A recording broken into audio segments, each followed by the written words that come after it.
You ask Tiger to solve. This deals with linear equations with one unknown.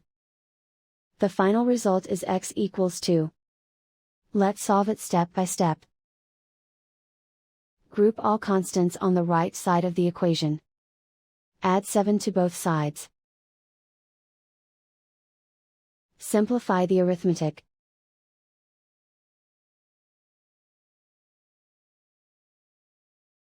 Isolate the x.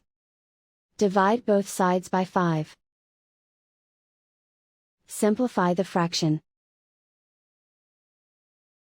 Find the greatest common factor of the numerator and denominator. Factor out and cancel the greatest common factor.